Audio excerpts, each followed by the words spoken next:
Before we start, I am currently streaming Pokemon Yellow Legacy every Wednesday from 1 PM PST to 4 PM PST. If you missed the streams or don't like streams, you can watch the episodes over on Mist Magius. I will leave that in the description below. Without further ado though, let's begin. After taking a gander at that community post where I requested your teams a while back in March, I found a team that was very interesting for Pokemon Black 2. And, funnily enough, it was actually this viewer's first time playing Black 2 when using this team. Due to this, I'm not going to be critiquing this one as much, as this is just going to be a fun showcase. This viewer's name is ElectroPikachu, and they actually make Pokemon What Ifs. So if you guys enjoy the Pokemon anime with a creative spin to it, then their content could be for you. Pokemon Black and White 2, though, are very fun and special Pokemon games to me, and I can vaguely remember my team from back then and how much fun I had given the variety of Mons Unova 2 has to offer. This team was obviously put together to have fun, so I'm simply going to showcase it, and you guys can give it a try as well.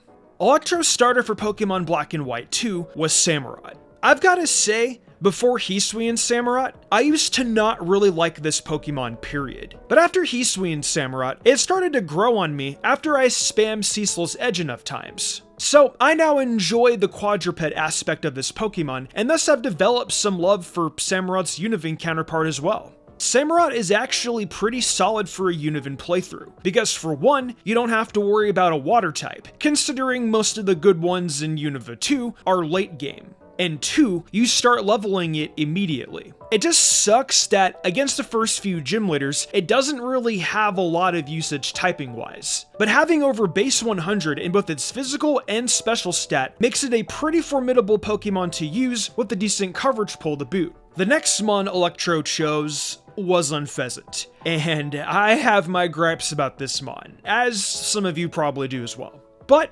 considering it's a first playthrough, and considering I did this myself when I was a kid, no matter what Pokemon game I would play when I was younger, I would always pick the regional bird.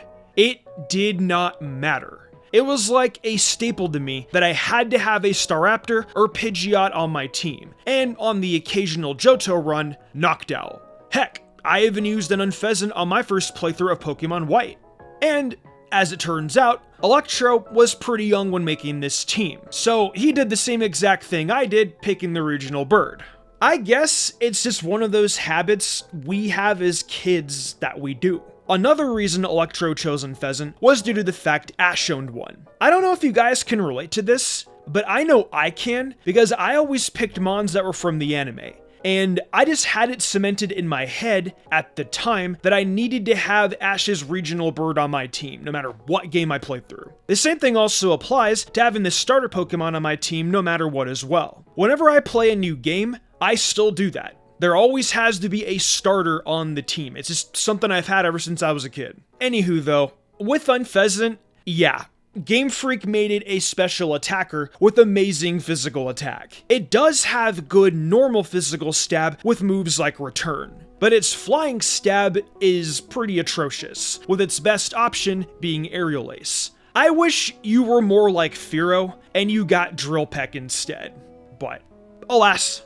The third mon that was chosen is always a mon I love using in Unova, and that's Krookodile. Considering Electro does anime What Ifs, I asked if the reason they chose Krookodile was because of Ash's, and they pretty much said yes. All I can say is excellent choice, because for one, Ash's Krookodile is amazing, and two, Krookodile is a dominant force in Unova no matter what set of games you use it in.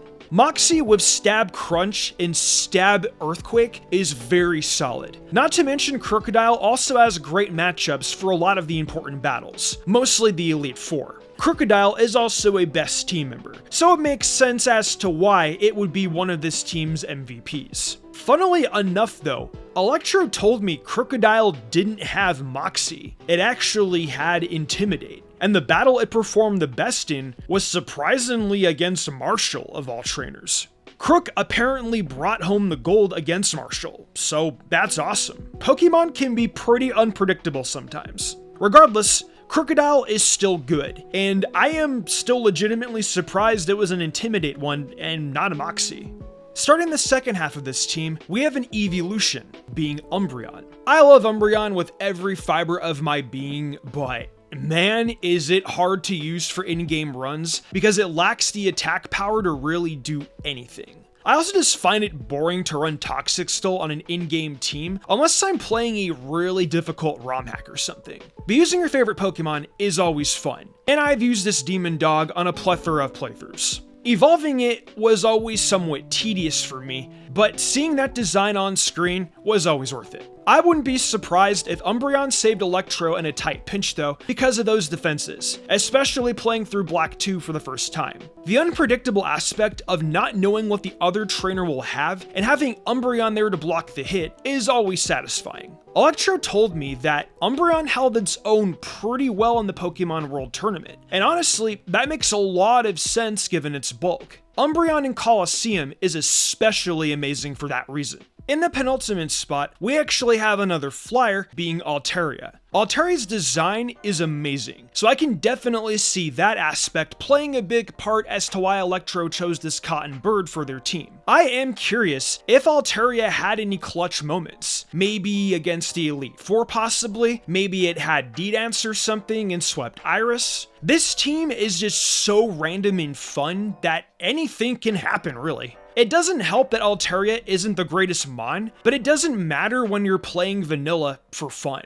If anything, this team so far could be a fun challenge team to run. I've never used Altaria in Gen 5, so I don't really have a lot of experience doing so. I have used it in Gen 3 though, and I remember it just taking forever to evolve because leveling Swablu was difficult. In Black and White 2, you can find Swablu in the mid to late game, so you don't really have to grind up for it. That must have been pretty nice. You can apparently also find Altaria too, so you don't even have to evolve it. Once again too, Electro told me Altaria did pretty well in the Pokemon World Tournament, and I can see that in certain circumstances. The last Pokemon Electro chose was Ninetales, and it's for sure a decent addition to the team. Decent stats to boot, not bad coverage, and stab flamethrower. I can see Ninetales helping through a variety of battles. I love the fact too that you can get Vulpix in the mid 30s, level it up a few times, and it gets Flamethrower already on the spot ready to evolve. I hope your Ninetales did have Flamethrower.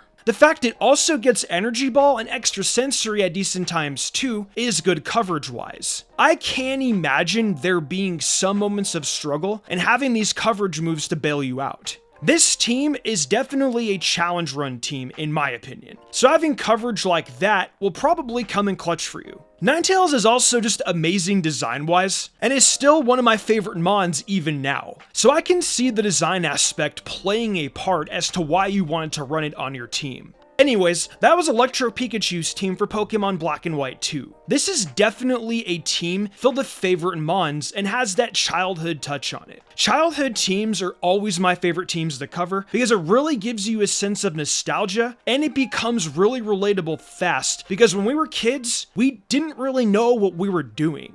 At the same time though, Pokemon is meant to be played any way we want, and that is what makes it fun, especially when you can use your favorites to still beat the game. Looking at this team though, I will say again, it looks like a challenge, but at the same time, I appreciate a good challenge and good team variety. So if that tickles your fancy, I can definitely recommend using ElectroPikachu's team for Pokemon Black and White 2. It really cements the fact that Pokemon Black and White 2 has a wide array of mons to use in its decks, and it really adds more fun to these games. Anywho though, I hope you guys enjoyed this team, and with that said, I'll see you guys next time.